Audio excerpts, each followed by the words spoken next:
Nos situamos de nuevo en la historia de esta noche en Documentos TV. Agosto de 1940. Las tropas de Hitler acababan de dividir Francia en dos cuando un tren con 927 refugiados españoles salía de la estación de Angulema. Sus viajeros creían que los llevaban a la zona no ocupada. Pronto se dieron cuenta de que iban hacia el norte. 4 días más tarde llegaron al pueblo de Mauthausen, en la anexionada Austria. No les sonaba de nada el nombre de un lugar que llegaría a convertirse en uno de los símbolos del Holocausto y el exterminio. 470 personas quedaron recluidas en Mauthausen. De estas, 409 murieron. El convoy de los 927 recoge el testimonio de una treintena de supervivientes, tanto de los que acabaron en el campo de concentración como de los que regresaron a España, así como de refugiados que no llegaron a subir al tren de Angulema. Los españoles fueron los primeros en llegar a Mauthausen. De hecho, podría decirse que ellos lo construyeron. También fueron los primeros en sufrir las consecuencias de la ira de los nazis, en un momento en que ni los judíos ni los rusos habían llegado todavía para ser objeto de su locura exterminadora. Este convoy fue el primer tren de deportados de toda Europa occidental cargado con familias enteras con destino a un campo de exterminio nazi. Población civil, refugiados en estado puro que serían considerados apátridas cuando Ramón Serrano Suñer, el ministro de Exteriores de Franco, decidió desentenderse de ellos. Para la realización de este documental, rodado en Francia, Austria y España, los autores han consultado y utilizado fondos documentales de 21 archivos españoles, europeos y norteamericanos. El convoy de los 927.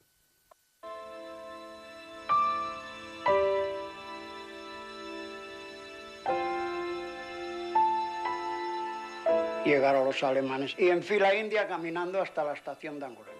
Allí nos metieron en ese maldito tren. Hi havia allí un tren llarguíssim, no sé la quantitat d'aixòs que 30 o 40 vagons com a mínim.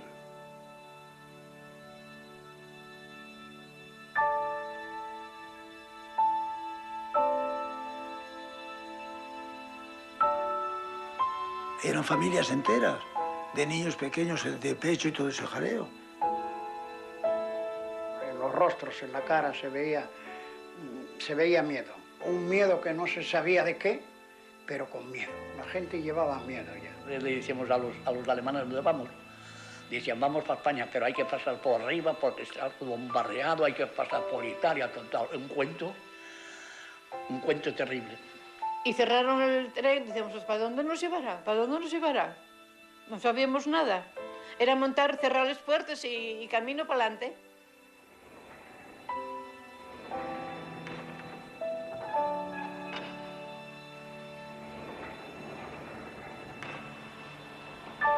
Pues imagínate un vagón de ganado que solo tenía una rejilla y íbamos cerros por fuera.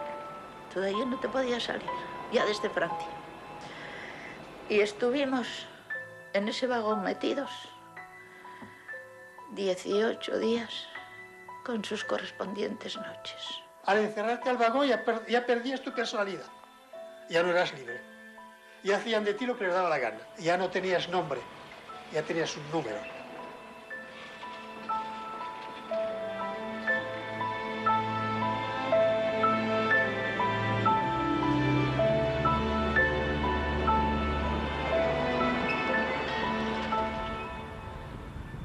El 20 de agosto de 1940, la estación francesa de Angulema fue el punto de partida de una tragedia poco conocida y olvidada entre la inmensidad del Holocausto nazi. Muchos españoles empiezan aquí un viaje que acaba en la muerte y el horror de Mauthausen. Son los integrantes del primer convoy cargado con familias enteras con destino a un campo de exterminio. Ellos inauguraron aquellos transportes de la muerte que 2 años después los judíos harían tristemente famosos. El convoy de los 927 estaba compuesto por hombres, mujeres, niños y viejos españoles que habían huido de una guerra civil ya perdida por los republicanos. Llegaron a Angulema con la esperanza de empezar una nueva vida de refugiados. Enfermos de hambre y de derrota, no siempre encontraron la acogida que necesitaban.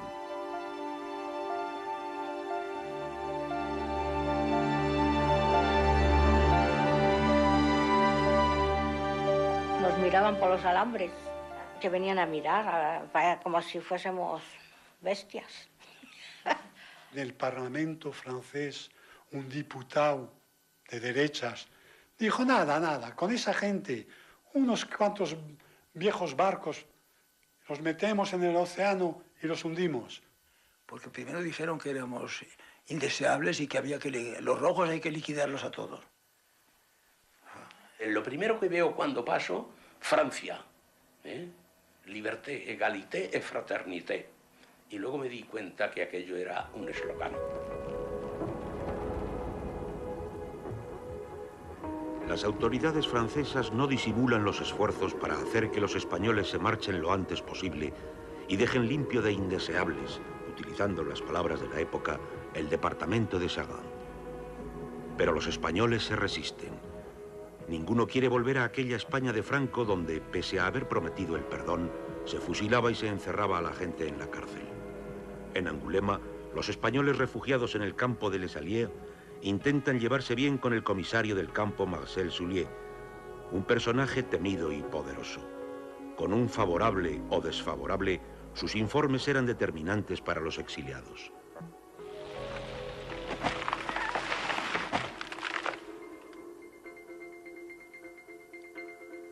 Pero hay un momento en que los españoles empiezan a ser necesarios.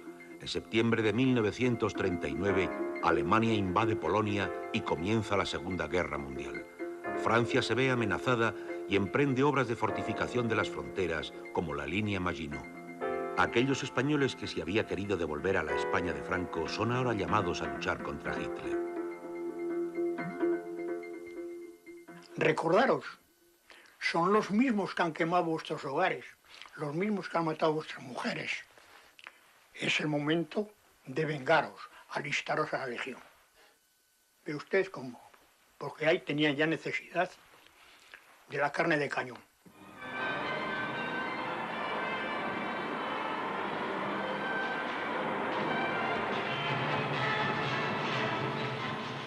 Francia necesitaba trabajadores para la guerra, para continuar la guerra. El gobierno se negaba, pero la grande industria pudieron más que el gobierno. Y poco a poco fueron sacándonos de los campos de concentración. Pero la ilusión de empezar una nueva vida dura poco. El mes de mayo de 1940, las tropas de Hitler invaden Francia. Los refugiados españoles ven con desesperación cómo habían salido de una guerra para meterse en otra.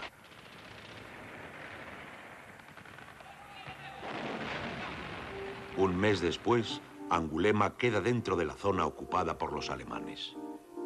Ay, los alemanes, muchos tenían miedo, los otros, las mujeres llorando. Entraron y cuando vio a aquellos alemanes con los sidacars, unos impermeables, fuertes, ellos, grandes, decíamos, vaya un ejército, esto es invencible. Por eso se han comido a los franceses como se la han comido.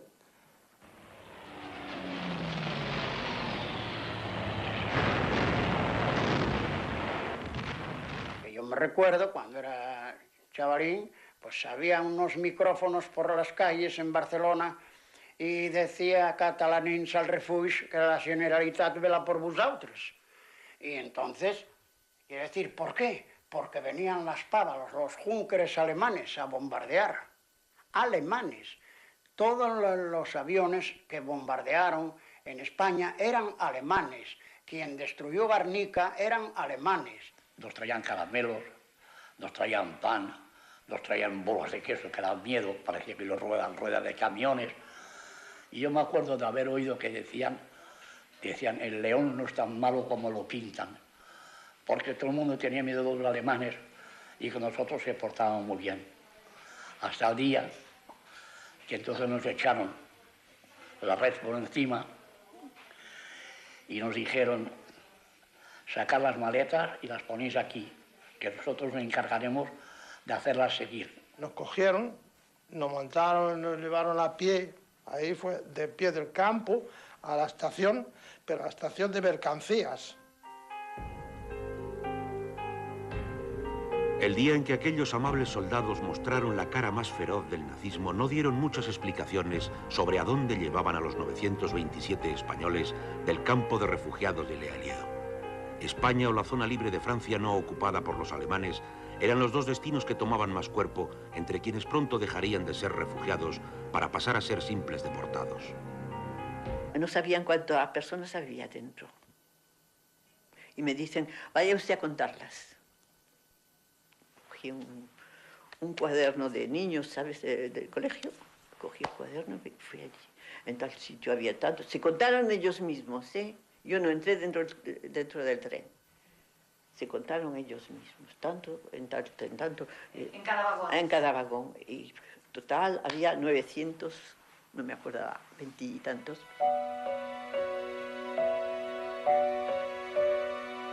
Dolores Sangüesa era una refugiada que trabajaba de intérprete del comisario del campo, Marcel Soulier. Entro al despacho, Monsieur Soulier, y yo le digo, hay tanta gente. Monsieur Guyot me dice, pero ¿ya sabes dónde van? Digo, no, son libres. No, ils vont en Allemagne. Monsieur Soulier, él nos dijo en el campo que era en zona libre, que siempre nos dijo que era en zona libre. Que el tren iba a zona libre. Oui. Y Monsieur Guyot me dijo, no, y va en Alemania. Alemania. Oui. Va a Alemania. Y le dijo, es usted, ¿cómo? Usted es un traidor, le dijo. Es usted un traidor. Y yo digo, pero hay que decirles porque ellos van a... Y me cogieron así, me dijeron, tú no sales porque si no...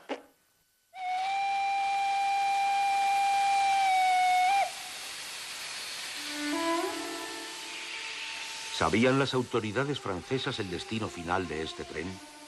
La documentación oficial habla de organizar un convoy para llevar a los refugiados a Dordoña, a la zona libre no ocupada por los alemanes. Esto les exculparía. Pero ¿por qué se pide con tanta insistencia coger el mayor número posible de españoles? ¿Por qué se les vuelve a considerar peligrosos para el orden público? Hay unos datos inquietantes. Este papel pregunta por la suerte de los rojos españoles, cuya eliminación ha sido ordenada por el Armeeoberkommando alemán. Este otro reconoce que las autoridades de ocupación alemanas han pedido la salida de los 2000 refugiados españoles del campo de Le Allier de Angulema. El convoy de los 927 se convierte así en el primer tren que sale de Occidente con población civil y se dirige a un campo de exterminio. No se producirá un hecho similar en Francia hasta el año 1942, cuando empiezan las racias contra los judíos.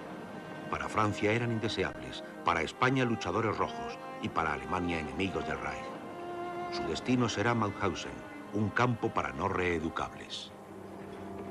Lo sabían perfectamente. Y que desde luego el gobierno francés tenían que haberlo juzgado. Sí, porque eran responsables de nosotros. En el momento que nos acogieron en su país, eran responsables, porque, oye, dejar allí mujeres y niños que te llevaran de aquella manera como animales y maltratados, por Dios bendito, que había muchos niños en el campo, muchos.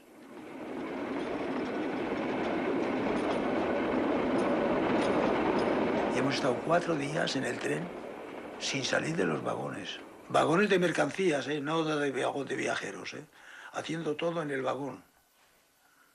Fíjese qué día. Todo el mundo, mujeres, niños y en fin, todo mezclado. Había de todo. Había sudor, olor, calor, otras veces frío, porque como vas desnutrida, no es como cuando estás bien alimentada. Allí había de todo, Monse. Había veces que yo, por ejemplo, que tengo un olfato muy delicado, no lo soportaba. No lo soportaba.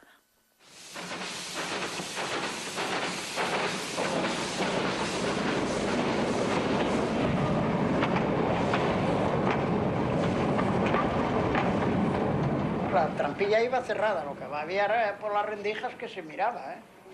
En una guía Michelin, de estas gordas que había, y mi padre con esa guía iba mirando a ver para dónde caminaba el tren, porque de un principio creía que nos mandaban a España, pero no, el tren tiraba para el norte.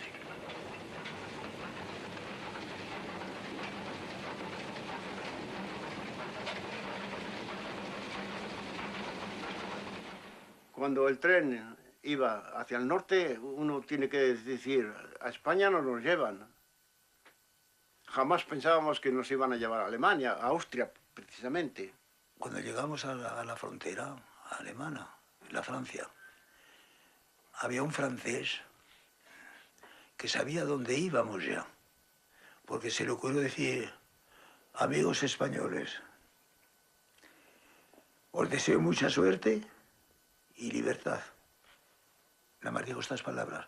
Y nosotros dijimos, ¿qué quiere decir ese señor con estas palabras?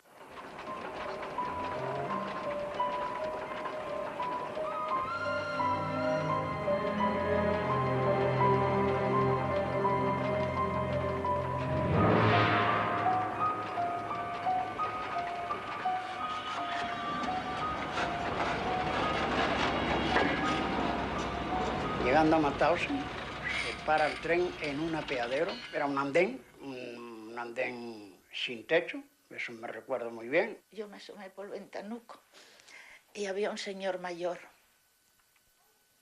vestido de tirolés, era el Tirol, y él miró así y dice, el pobre pequeña en francés, porque él debía pensar que era francesa, que éramos franceses. Como veníamos de Francia, pues no sé, dice el pobre pequeña. Dice él, no sé si saldréis de aquí. Dice, lo que sí sé es que vuestros hombres no saldrán.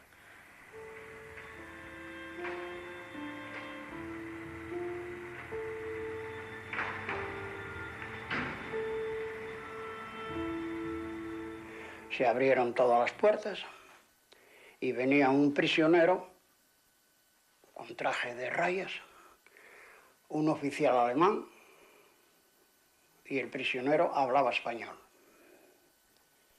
Y yo me preguntando, ¿qué pasa? Venga, vayan bajando los hombres, vayan bajando los hombres. Bajando los hombres. Y entonces las mujeres empiezan a abrazarse al hombre, los padres a los hijos, pero ¿qué tal? Dice, obedezcan, el prisionero aquel dice, obedezcan ustedes que es mucho mejor. Así no pasará nada. Los hombres para abajo, raos.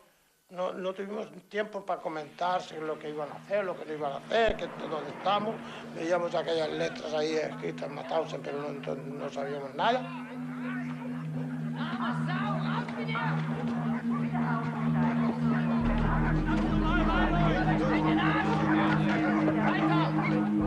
Tú.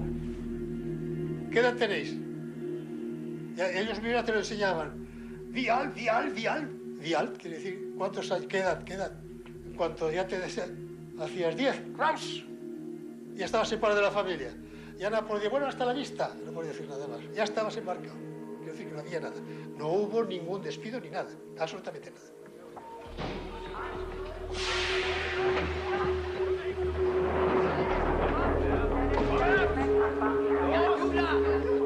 Porque Galo era un crío. Y cuando llegaron y lo cogieron así, y mi madre lo coge y dice, ya es muy pequeño. Y luego hicieron así, que era bastante alto. Y se lo quitaron de las manos. No, yo era joven. Y separarme de mi madre era matarme.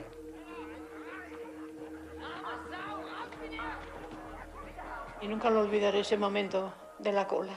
Nunca. Sí. ¿Cuando se los llevaban? Sí. Decíamos, ¿para dónde los llevarán? ¿Para dónde los llevarán? Era lo que decíamos todos, ¿para dónde los llevarán? Qué raro.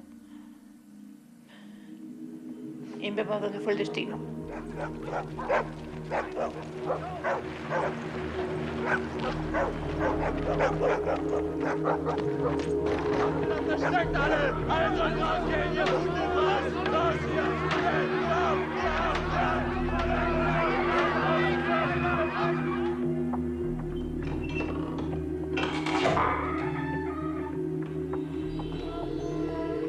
el cielo me se cayó encima.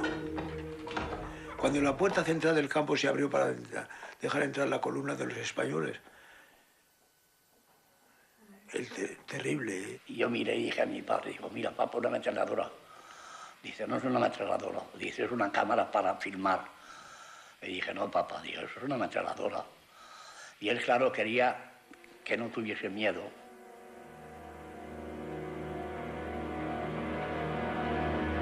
Era el miedo que imponían para que... Yo he visto a españoles que han estado en el frente de Aragón, en España. Han combatido a muerte durante toda la guerra de España. Han luchado, han llorado, han sacrificado, pero han guardado la cosa de un hombre. El Mauthausen, no. ¿Cómo puede pasar? Y ahí nos vamos dando cuenta que para nosotros es el fin. O sea que cuando llegamos delante de esa puerta, ya no nos hacemos ninguna ilusión. Llegó el Estado Mayor, el comandante Francirais y todo, el capitán y todo, y entonces nos dijo que todos los que estábamos allí, que no estaríamos por la puerta, que estaríamos todos por el quematorio. Ya nos dijo por dónde íbamos a salir.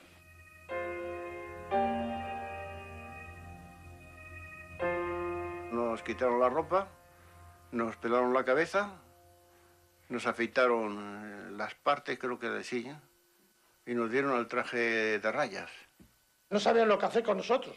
La prueba. Éramos refugiados políticos rojos, como ellos decían, y nos dieron un triángulo azul, que fue como apátrida. No como político, siquiera, apátrida. El Triángulo Azul iría ligado al trágico destino de estos 430 deportados a Mauthausen. Abandonados a su suerte, sin patria, sin nadie que quiera saber nada de ellos, mueren 357, casi el 90%. Eran españoles, y antes de decidir su exterminio, el régimen de Hitler tuvo la deferencia de consultar a su amigo Franco.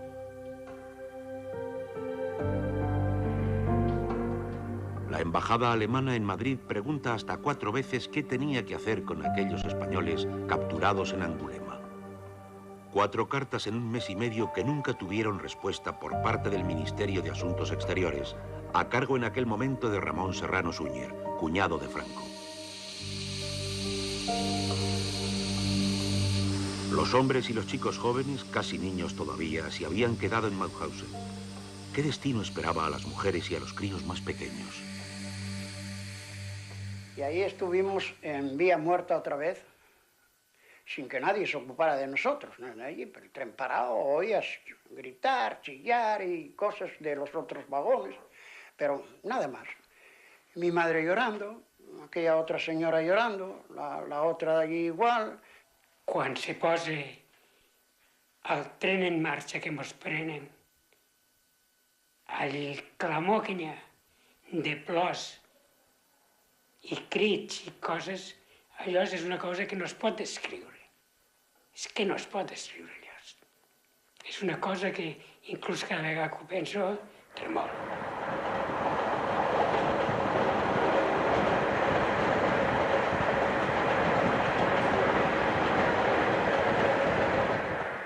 Y cuando llegamos cerca de Berlín, allí nos metieron en un túnel y estuvimos, si fueron 8 o 9 horas, allí, bom, bom, la aviación tirando, sin parar.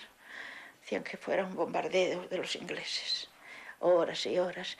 Y allí fue donde yo empecé a gritar por entre la oscuridad y fue cuando yo creo que desde aquello tuve yo esta claustrofobia.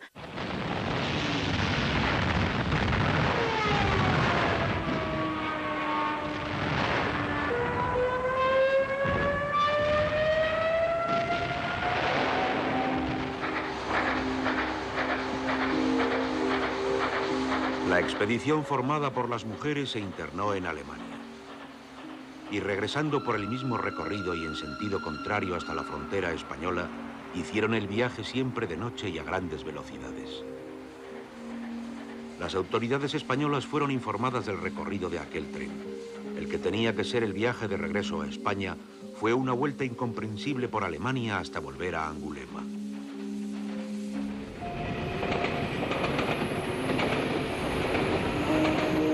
Aquí el tren parará tan solo unas horas para dejar a una única pasajera enferma que los alemanes temían que fuera contagiosa. A través de ella, la comunidad española de Angulema conocerá el destino de los hombres. Los llantos que salen de ese convoy, que ahora lleva solo a la mitad de los pasajeros, extienden el temor a una segunda expedición.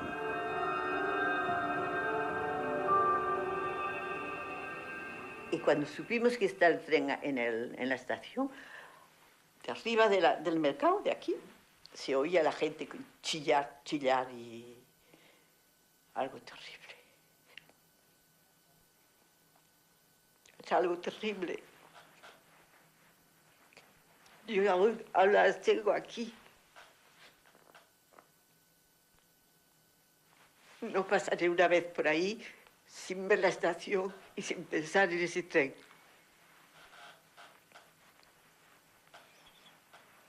Estábamos muy inquietos, estábamos preparados algunos, preparados para evadirnos a cualquier punto de Francia o irnos al monte, escondernos en el bosque, cualquier cosa, pero no ir, porque hubo unos cuantos días de inquietud. Decían que había una segunda expedición. Papá pensaba que de un día a otro le podían detener. O sea, que vivían con esa espada en la cabeza, pensando que de una hora a otra los podían detener y mandar a Alemania.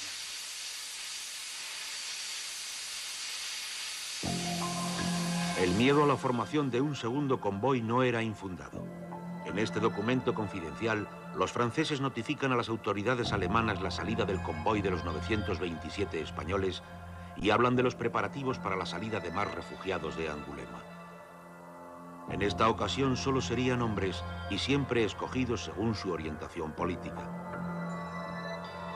Finalmente, esta segunda expedición nunca se haría. Los alemanes empiezan a priorizar ya las detenciones entre la resistencia y los judíos.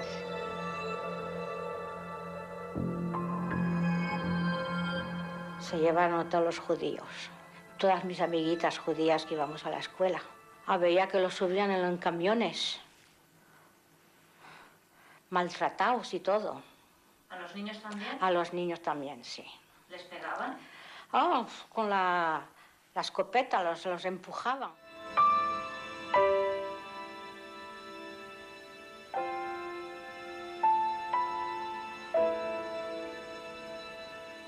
Los españoles de Angulema que llegan a Mauthausen se encuentran con un campo inaugurado hacía 2 años y todavía en construcción. Tienen, por tanto, el triste privilegio de ser los primeros moradores y de haber trabajado como esclavos construyendo aquel recinto de exterminio. Cada piedra de Mauthausen, lo que es el bloque que cierra Mauthausen, cada piedra está firmada por un español con sangre. Porque esta muralla la hicieron los españoles a fuerza de palos y de matracas y de puñetazos y de todo, hasta que morían. Era un campo de exterminio. La única cosa que hacían, si tú tenías fuerzas todavía para trabajar, tenías que dejar hasta la última fuerza y luego después a la basura. ¿Sabe usted lo que es acostarse con uno, hablar contigo, tal, hoy estoy cansado, que tal y cual, al día siguiente? Vale, vamos. Muerto. Ah. No, hombre, no.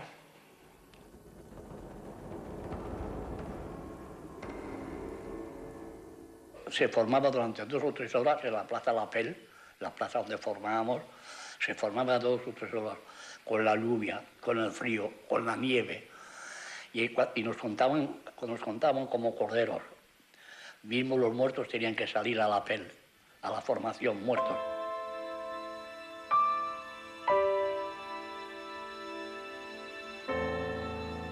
Había un caballete que lo habían hecho expresamente así, y había un barrote así, ponían los pies al interior y otro también, y acostado allá, te hacían bajar los pantalones Y entonces a veces se ponía uno de cada lado para dar los 25 palos. Y había que contarlos. Cuando usted recibía un golpe de vergajo, le daba ¡ay! ¡Sale! Hasta 25. Y se ha dado casos que si la persona se equivocaba, tenía que empezar otra vez. Eso para que lo sepan. Mauthausen llevaba la letra NN, Nacht und Nebel, noche y niebla. ¿Y eso qué quería decir? Que nadie tenía que salir del campo. Teníamos que ser todos o gasados, o mezclados, o quemados. De todas maneras, nadie tenía que salir. Y cuando usted duerme, como yo dormí en una barraca enfrente del crematorio, donde ve toda la noche las llamas salir por la chimenea, pues al principio el moral está muy bajo, después ya te acostumbras y dices, bueno, que llegue lo que llegue, sea como sea. Según donde iba el viento, irrespirable el olor de carne quemada. El viento se lo llevaba a 1, 2 o 3 kilómetros, así que lo sabían. La gente que vivía allí, que había casas de campo alrededor del campo, lo veían. Pero a las penalidades de los españoles en Mauthausen se añadía la incertidumbre sobre lo que había pasado con las mujeres y los niños. Temían que hubiesen podido ir a parar a un campo como el de ellos. No sabían que el convoy que llevaba a sus familias había regresado a España. Pero el mismo 1 de septiembre, cuando pasaba por la frontera de Hendaya, sus ocupantes ya intuyeron qué futuro les esperaba. Ens havíem escapat d'una cosa dolenta i anàvem a una altra que agafa't. Si jo et contés la segona part de la d'aquí d'Espanya,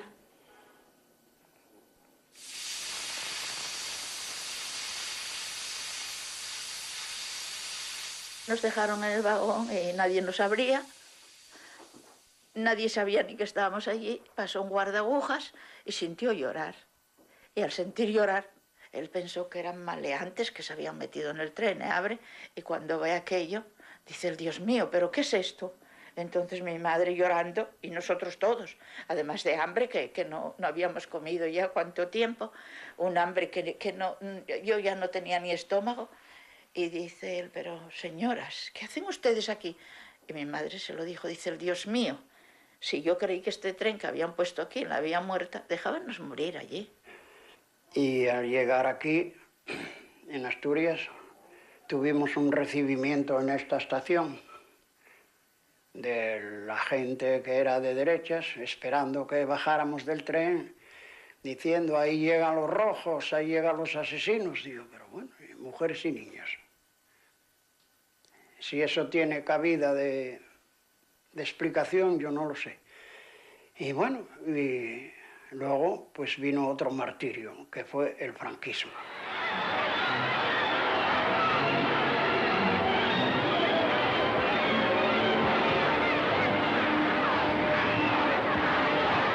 Mi madre tenía que presentarse todas las semanas al cuartel de la Guardia Civil durante una temporada, hasta que no volvió más. Y luego, pues, los que íbamos marcados como si fuéramos los judíos con la estrella de David, pues los rojos, que llamaban, si te encontrabas con la cuadrilla de falangistas, te daban de hostias hasta que se cansaban. El Santo Cristo de Lepanto ha sido encontrado y devuelto a su templo para recibir de nuevo el devoto homenaje de los catalanes. A la dureza de la represión franquista, estos repatriados deberán añadir la inquietud por sus familiares presos en Mauthausen. No saben a dónde ir, a quién preguntar. Cualquier gestión se tenía que hacer medio a escondidas, porque revelaba un pasado de exiliados republicanos que los podía poner en peligro. No será hasta casi 3 años más tarde cuando empiecen a recibir las primeras cartas de los deportados. Unas cartas censuradas tanto por las autoridades alemanas como por las españolas y que había que saber leer entre líneas. Eran unas tarjetinas así, traía. El prisionero solo puede escribir 25 palabras de carácter personal. Y entonces Yo me acuerdo como si fuera ahora el día que llegó, aquella maldita, y dice, madre, estamos, Manuel Ángel y yo estamos muy bien, no te preocupes. Pero por desgracia mi padre murió de la enfermedad que padecía. No tenía ninguna enfermedad, mi padre. La meva mare se la van portar a l'altre món, tot això. Comprava pomes, les netejava bé i les posava a l'armari, per quan vingui el Manolo i quan vingui el Jacinto. I les pomes es podrien i teníem de tornar a posar unes altres pomes, només et diré això. Sempre aquell d'això, ai, vindran, vindran, vindran, i no els va arribar a veure. A les targetes aquestes el meu germà em diu a Francisco no l'esperen.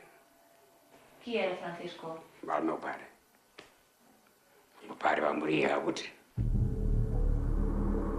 Gusen era uno más de la cincuentena de campos y comandos anexos a Mauthausen.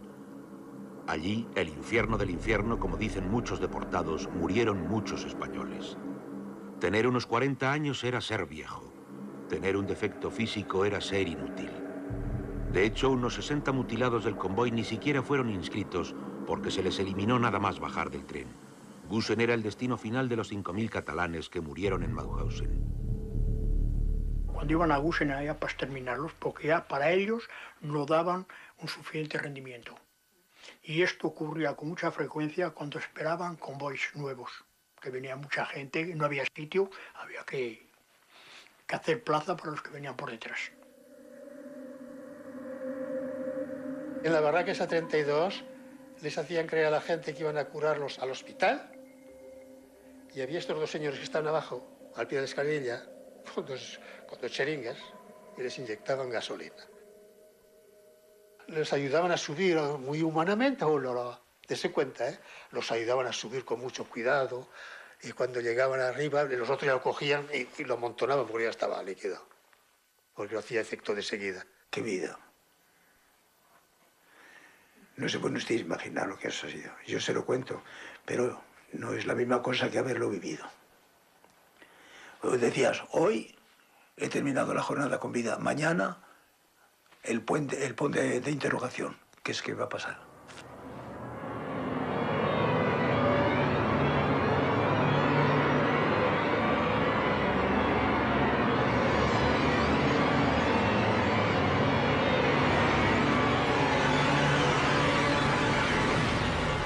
Había judíos allí que se ponían, esta noche vamos a pasar al otro lado del mundo.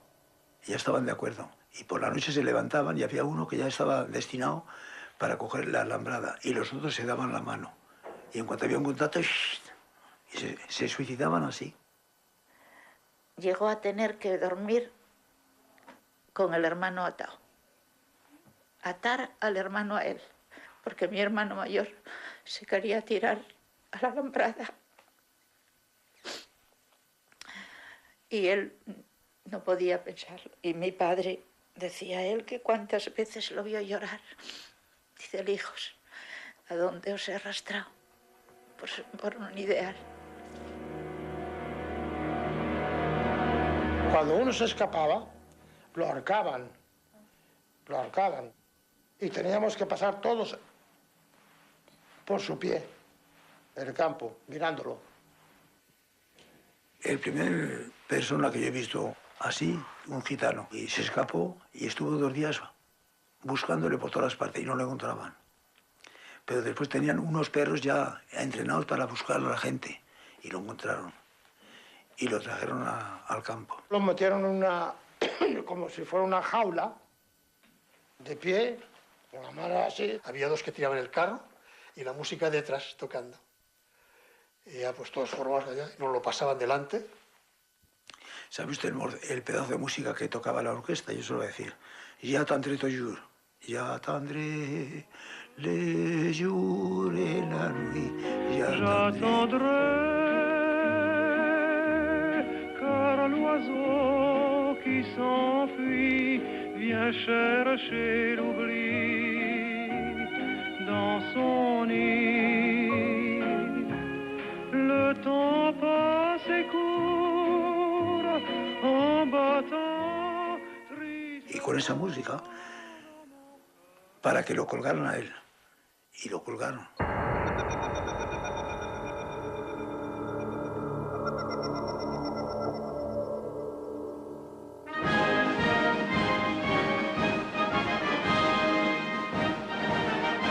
Muchos deportados españoles recuerdan las visitas a Mauthausen de los altos mandos del Reich, como la de Heinrich Himmler. Eran visitas de las cuales el régimen nazi hacía ostentación. El artífice de la solución final contemplaba satisfecho su obra, aunque en las visitas se le ofreciese una visión aligerada de lo que él mismo había tramado.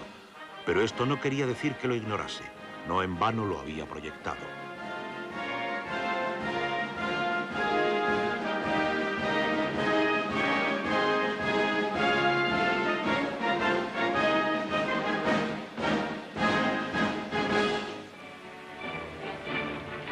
Himmler era un personaje importante y uno de sus admiradores en España, Ramón Serrano Suñer, lo tuvo claro.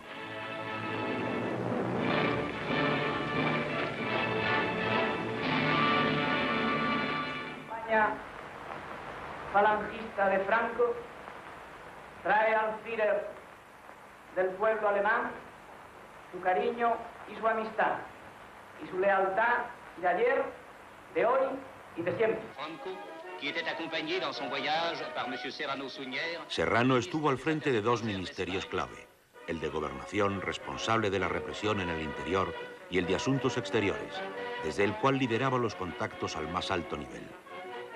Serrano Suñer era un germanófilo al que no le costó convencer al caudillo de estrechar las relaciones del eje fascista, la Italia de Mussolini, la Alemania de Hitler y la España de Franco.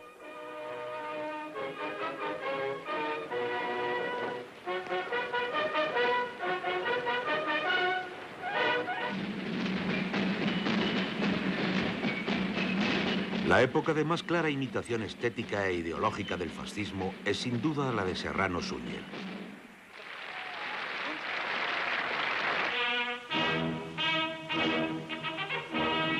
A pesar de que después su estrella entró en declive y él mismo se esforzó en desvincularse del franquismo, lo cierto es que Serrano tiene mucha responsabilidad en la suerte de los deportados y no puede alegar ignorancia.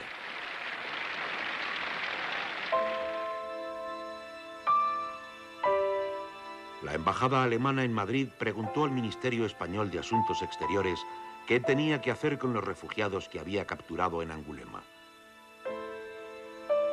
4 cartas entre el día que sale el convoy, el 20 de agosto de 1940, y el 3 de octubre, cuando todavía se pedía una respuesta.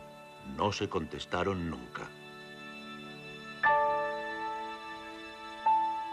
A través de la Embajada de España en París, se piden instrucciones a Serrano Suñer porque parece inminente el traslado de los refugiados a campos de concentración. Tampoco se contesta. Casi un año más tarde, la Embajada Española en Berlín informa de que los españoles han sido deportados a Mauthausen por rojos y por su peligroso pasado político. Ahora sí que el Ministerio de Asuntos Exteriores, con Serrano al frente, contesta con nota manuscrita al margen, y lo hace así.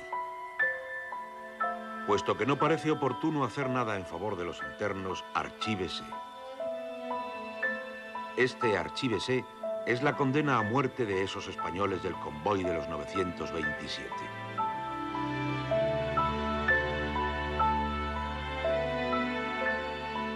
Franco no levantó un dedo, ni un solo dedo, a favor de las repúblicas, de los republicanos españoles, pero ni uno solo, y la Iglesia menos, que la Iglesia tenía potestad sobre Franco, porque sí la tenía, porque lo que decía la Iglesia se hacía. Hubiese sido Franco que hubiese tenido que decir, o las autoridades, en vez de llevarlos allí, traerlos aquí. ¿Y por qué no lo hizo? ¿Por qué? Porque a lo mejor para ellos llevar a un campo de exterminio era deshacerse de ellos o de nosotros. Es todo. ¿Y eso es lo que quería Franco? Para mí sí. Y Serrano Suñer tenía que haber dicho si fue él o no que dio la, como podemos decir, la vista buena para que los españoles nos metieran en esos campos. No hay edad para juzgar. No digo que se la fusilen y se la ahorquen, pero que tiene que juzgarlo para saber lo que ha hecho o lo que no ha hecho, eso sí. Un día me dijo uno que era muy religioso, del Mari, si te pusieran aquí ahora mismo al que mató a tu padre, ¿qué harías? Porque tú tienes un geniecillo, dije yo, nada. Dice, ¿no lo matarías? Dije yo, no. Ahora sí, lo cogería y lo sacudiría y le diría, ojalá no tengas una noche tranquila, como las que a mí me diste, para que sepas lo que llevo bueno.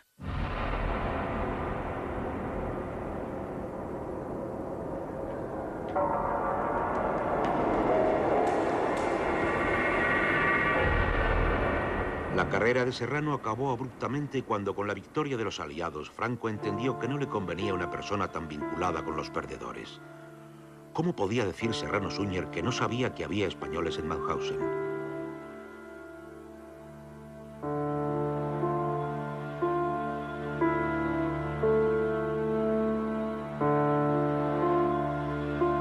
El Consulado de España en Viena tramitó muchos certificados de defunción de deportados españoles a través de la Kommandantur del campo.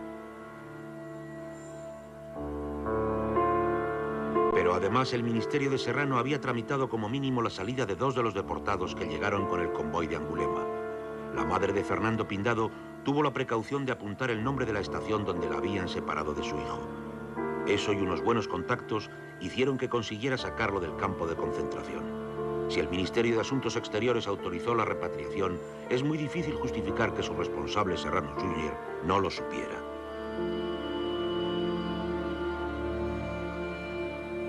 Los alemanes me dijeron que no hablara nada del campo de concentración, ¿eh? ¿Y lo hizo? Me hubiera implicado yo en el asunto y no sé si a lo mejor me hubieran perjudicado a mi familia y a mí, porque aquí la Gestapo campaba por sus... como ellos querían, vamos.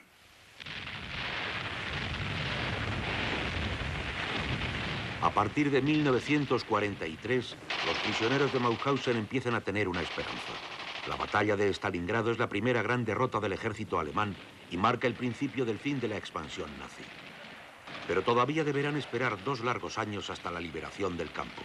Los españoles fueron los primeros en llegar y los últimos en irse del campo.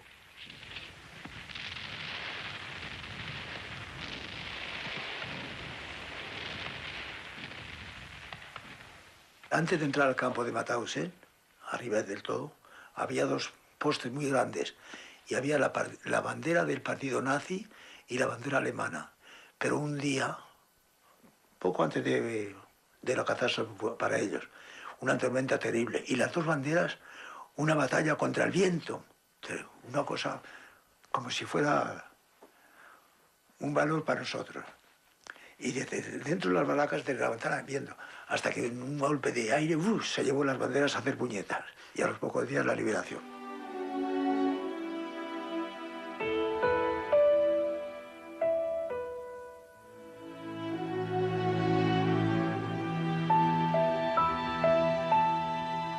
Un río que se desborda, igual. Un ser Rouble Parter, un Chantelle International, un Chantelle Marsellesa, un Saint Brasé, on pleurait. Il faut avoir vécu una chose comme ça. Y los soldados que venían con los camiones y con los tanques, pues tomaron el campo por un campo de locos. Y esa gente son fus, son malados.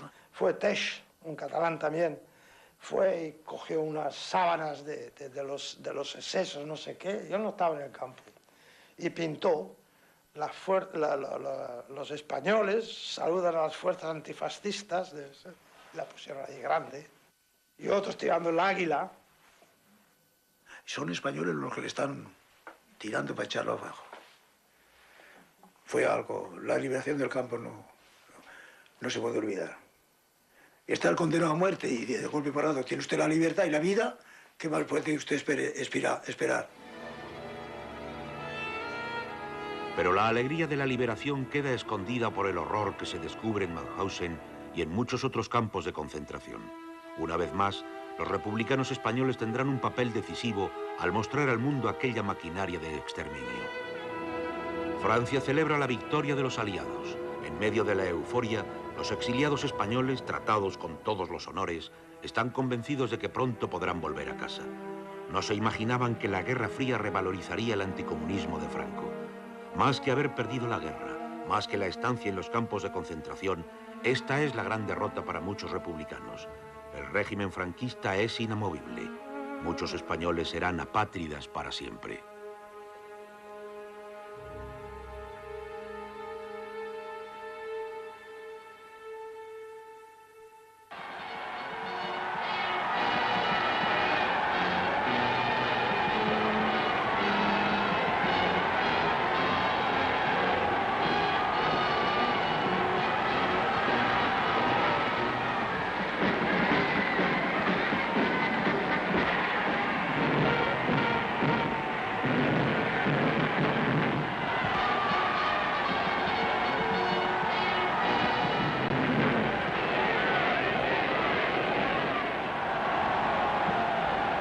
Pensábamos, a los días siguientes pensábamos volver a España. Ya lo creo que pensábamos eso. Y nada más, no pensamos otra cosa. ¿Y cuándo se dieron cuenta que eso no sería posible? El tiempo. Creíamos que Franco caería inmediatamente, pero no fue así. No fue así. Desgraciadamente los imperialistas americanos, Franco malvendió esa patria grande y libre que decía que tenía, se la malvendió a los americanos, se implantaron allí y luego también las democracias tampoco hicieron nada por ayudarnos. Quiero decir francamente, yo creo que hubiesen podido devolver el poder que tenía el pueblo español en España, que había votado la República, le tenían que haber devuelto eso.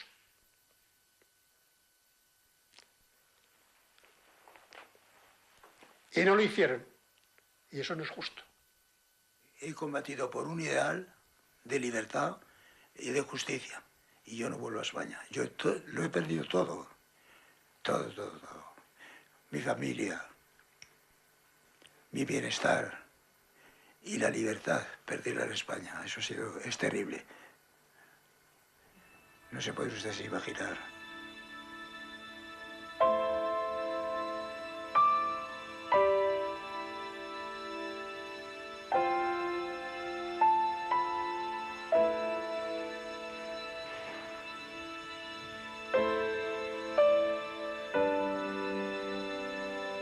No se quitan esos recuerdos. Eso no puede olvidarse, nunca. Lo que hace es un campo de concentración no se puede olvidar. Siempre estamos pensando. Y pensamos en todos los que se han ido, en todos los que han muerto y en todo. No lo decimos, lo tenemos adentro de nosotros.